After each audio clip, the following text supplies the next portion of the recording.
৩ বছর ধরে মুখ বন্ধ করে রেখেছেন মহেন্দ্র সিং ধোনি। ভবিষ্যতেও কখনো মুখ খুলবেন না। কোহলির বিশ্বাস ভাঙতে চান না মাহি। খারাপ সময়ে একমাত্র তিনিই মেসেজ করেছিলেন বিরাটকে।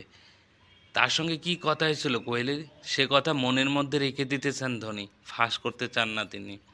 তিনি যে শুধু একজন সতীর্থ ক্রিকেটার নন, তিনি দলের বড় দাদা। যে কোনো সময়ে যে কেউ তার সঙ্গে যোগাযোগ করতে পারেন, মনের কথা বলতে পারেন, সমস্যার সমাধানের উপায় চাইতে পারেন। সব কিছু বাতলে দেন মহেন্দ্র সিং ধোনি, কিন্তু কোনো দিন কিছু ফাঁস করেন না। বিরাট কোহলির খারাপ সময়েও তিনিই একমাত্র মেসেজ করেছিলেন। ধোনির সঙ্গে কী কথা হয়েছিল কোহলির, সে কথা মনের মধ্যে রাখতে চান মাহি। ২০২২ সালে কোহলি যখন ক্রিকেটের ৩ ফরম্যাটের থেকে অধিনায়কের দায়িত্ব ছেড়ে দিয়েছিলেন, সেই সময় একমাত্র ধোনির মেসেজ পেয়েছিলেন। जब जब मैंने टेस्ट कैप्टनसी छोड़ी तो मुझे सिर्फ एक इंसान का मैसेज आया जिनके साथ मैंने खेला हुआ है पहले, वो है MS धोनी।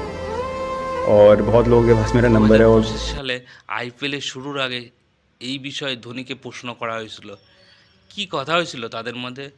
জবাবে ধোনি বলেন, আমি আমাদের সম্পর্ক নিয়ে কথা বলতে পারি, কিন্তু আমাদের মধ্যে কী কথা হয়েছিল তা বলবো না।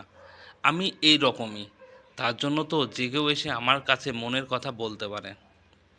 ধোনি জানিয়েছেন তাকে সকলে বিশ্বাস করে, সেই বিশ্বাস ভাঙতে চান না তিনি।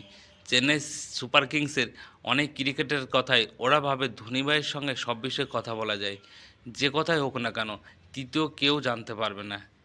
এই বিশ্বাসটা খুব গুরুত্বপূর্ণ, বিশেষ করে যে ক্রিকেটারদের সঙ্গে হয়তো আপনি আগে খেলেননি, ভবিষ্যতেও কোনো দিন খেলবেন না, তাদেরও দরকার হতে পারে আপনার। তারাও ক্রিকেট নিয়ে, জীবন নিয়ে আমার সঙ্গে কথা বলতে পারে। সেখানে বিশ্বাস রাখা খুব গুরুত্বপূর্ণ। তাই ওইসব কথা আমার মনের মধ্যে থাকে, কেউ জানতে পারে না। তাদের মধ্যে কী কথা হয়েছিল তা না জানালেও ধোনি জানিয়েছেন তিনি কোহলিকে সৎ পরামর্শ দিয়েছিলেন। তাদের মধ্যে মাঠের বাইরেও যে বন্ধুত্ব সম্পর্ক রয়েছে সে কথা জানিয়েছেন ধোনি।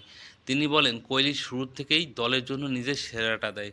ও এমন নয় যে ৪০-৫০ রান করে সন্তুষ্ট থাকবে। ও ১৭ রান করেও অপরাজিত থাকতে চায়। এই খিদেটা ওর শুরু থেকে রয়েছে। ওর ফিটনেস দুর্দান্ত। ওর সঙ্গে শুরু থেকেই আমার খুব ভালো সম্পর্ক।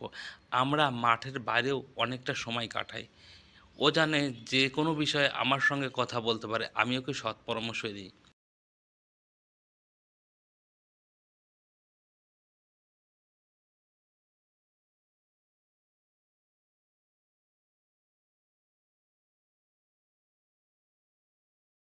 কোহলি নিজেও বারবার জানিয়েছে ধোনি তার বড় দাদার মতো। সেই দাদা